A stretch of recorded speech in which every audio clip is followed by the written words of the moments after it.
We all like and want to be listened, whether it's about giving commands or just about a regular conversation. We all desire some level of attention, no matter if introvert or extrovert. When we talk, we want to be treated seriously. I will show you things that are worth implementing or improving to deliver perfect speeches that keep others' attention and are easily understood. We are gonna go one by one identifying the techniques with an example. Today I want to focus on one of the masters of communication, the one and only Jim Carrey. Before we go into the analysis, I want to mention that the general idea for the perfect communication is one of coherent message. Basically what you want to do every time you talk is to support and boost your words with other tools and methods of communication. Both verbal and non-verbal parts need to express the same thing. This is the first episode about message coherency, and today we focus on gaining and keeping others' attention to our words. So how to be listened? The first thing we will start with is maybe a little surprising, because it is about listening to others. Number 1 on the list, show others that you are actively listening. When this is not a monologue or a presentation where it is only you talking and others listening, in order to gain more attention from others, you have to do the same for them. So when in discussion, don't be afraid to gently say things that confirm your understanding. However, you have to do that smoothly so that you are not being rude. That's really something that I'm dealing with in my personal life. Yeah. And there's a synchronicity. It very, very often happens to me, I've found in my work. And you're going, what am I pulling toward me? You know, it's not just that. Firstly, through the monologue of Don Cheadle, Jim watches and listens to him very carefully, and to show that to the speaker, he nods his head and verbally confirms at the moment of Don making a point. That grabs the attention of the person speaking. Then Jim waits for the moment when Don Cheadle obviously ends his sentence, and he says that he agrees with him in a calm way, without drastically interrupting. It can also be simple things like eye contact in the crowd, giving the speaker a place to hold on to when talking to a group and show your engagement. For example, watch how long Jim looks at the speaker and actively follows his eyes. I like that I'm actually having fun at a table like this, whereas years ago I wouldn't have. I would have been too full of ego, full of embarrassment, or full of... I'm now finally enough to be able to sit at a table like this and enjoy people. When did that happen? A couple years ago, almost literally, when people started calling me Mr. Danson. So why are we talking so much about how to listen to others? Well, when your face shows that you are listening and have a positive attitude, it makes others feel appreciated and they will probably listen to you the same way. In a crowd full of people just looking around, you would be the person most likely to be invited into the conversation. It will also feel natural for everyone around that since you were the one who had something to add or were somehow connected while the first person was speaking, you will be the next to say something more. So for that point, the method would be to use simple gestures, eye contact, nods, verbal confirmations, and even slight short interruptions for a display of understanding. Number 2 on the list will be similar to the first point, but now you are the speaker. Look for contact when talking. The techniques are similar to those from number 1. Look at the people you are talking to. When you do that, they are engaged and feel like you have something to share instead of just chatting with no point. Don't be afraid to look others in the eye and notice what they do and how they move. When someone scratches their head or reaches out for something, don't look away but instead look directly at that activity. I've only ever been disappointed when I wasn't authentic. When I had reached for something that was not based in some authenticity, even if it's a wildly animated character. It gives others the feeling that you notice their actions and responses, somewhat forcing them to be actively listening. I've never been disappointed, ever, with authenticity. Right. And I was really frightened about it, until a few years ago when I started kind of sharing. When Jim looks around the table at every individual, they know that they have to be engaged and they also have easier time understanding him. This point is about distributing your attention all around to keep everyone involved. Now the interesting thing is that the next technique is exactly the opposite of this one. Focus your attention on individuals. Okay, so which one to use when they obviously exclude each other? Well, that depends on the circumstances. This technique requires much more confidence and being more comfortable in social activities. But this is also so much more powerful and effective. It is only to be used when making a powerful statement. So the technique from number 2, which was about spreading your attention among the group to keep them engaged and alert, is more of an all-purpose approach to be used in all circumstances in a harmless way. Now this one here is useful to make a point and somewhat pull someone out of the crowd for a one-on-one confrontation.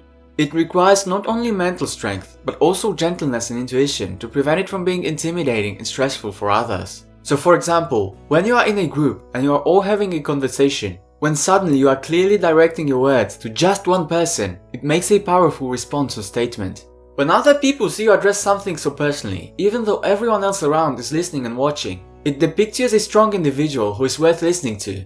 Look how Jim Carrey, in the middle of a loose and frivolous conversation, responds to a question with his actual beliefs in the subject. He is not aggressive, but he changes the mood from casual to serious. When he starts off with delicate introduction of his view, even though he's onto something immediately, he keeps the casual vibe. I don't think I'd be that different, honestly. No. I dropped the whole trying to be something for somebody a long time ago. So I pretty much walk through the world, except when I want to be funny or I want to do something outrageous, kind of tip the boat, He looks around at all the colleagues and smiles. However, now watch very carefully, because immediately when he gets to the point of his response, he directs it to the person who asked the question, and he changes the tone of his statement to very serious. But I don't have any trouble saying no when I mean no. I don't feel there is a pressing responsibility to please everyone. I'm not unkind to people. No. I love people. Notice how he only takes his eye away from the host for brief moments to form his thoughts and gets back at it as soon as he finds the right words. That seems like an intense moment. However, it was perfectly delivered by Jim. Everyone at the table was comfortable and understood that it is a moment of wisdom he wants to share, instead of anger of some sort. Even though he picks up the pace, it's not intimidating. Now the level of commitment in the conversation of others absolutely went through the roof at that point, and everyone listened so very carefully because of Jim's technique. Number 4. Don't be afraid of gestures. You definitely know the power of gesture, maybe you just don't realize it. Ask yourself how many things you can express and how much you can communicate with only gestures. You can greet, alert, offend, ignore or make jokes just with the use of one hand. Or one finger, of course. Don't be afraid to combine those with other verbal and non-verbal ways of communication. Look at what Jim does here and how much he commits to the non-verbal message coming from his body. You look at James Dean, this is a man who was expressing everything with every, he didn't just get emotional, he was emotion. It was tearing him apart, and it was everything was in it. And I love that kind of thing. Notice how Jim acts with gesture, precisely the words he uses to describe James Dean's technique. He uses his whole body to do that.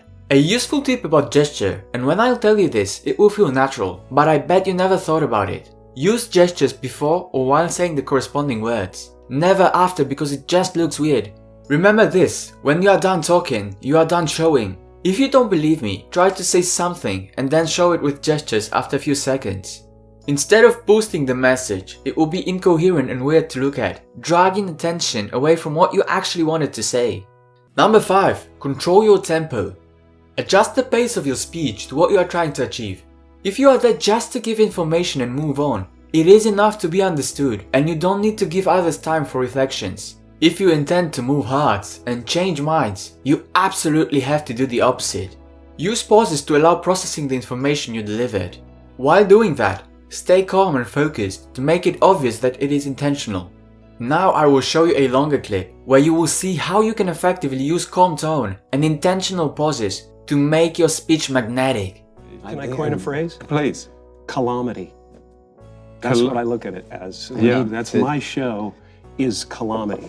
Yeah. It's about a calamity. And it's handled with humor. Yes. And levity. And pretty much that's what I do.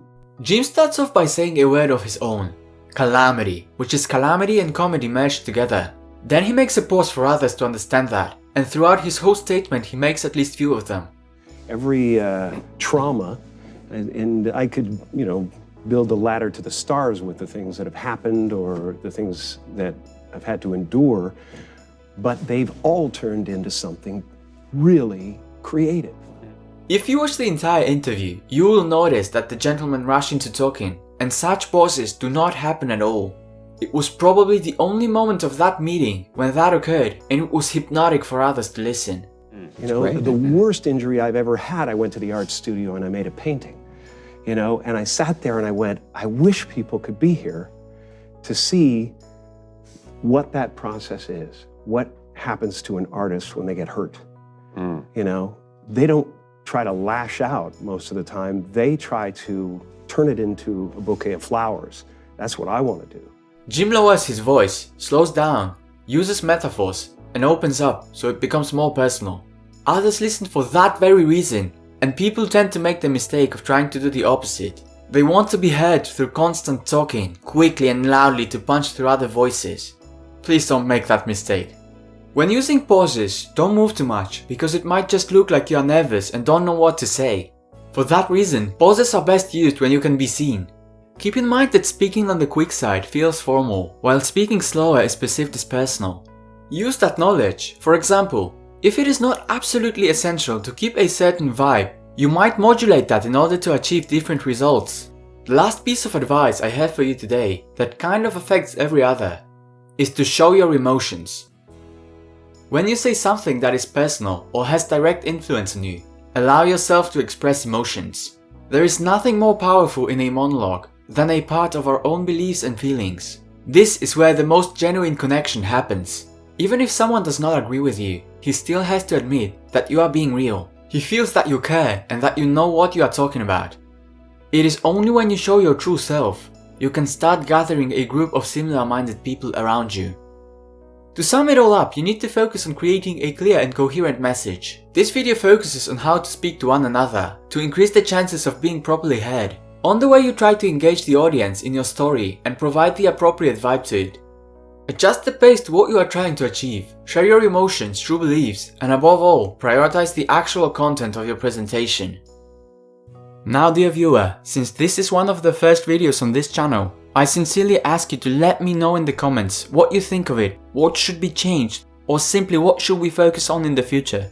I will be very grateful for this form of help, and I hope to improve along the way with you. Remember, this was just the first video about social skills and message coherency, so be sure to check other on the same subject on the social skills playlist.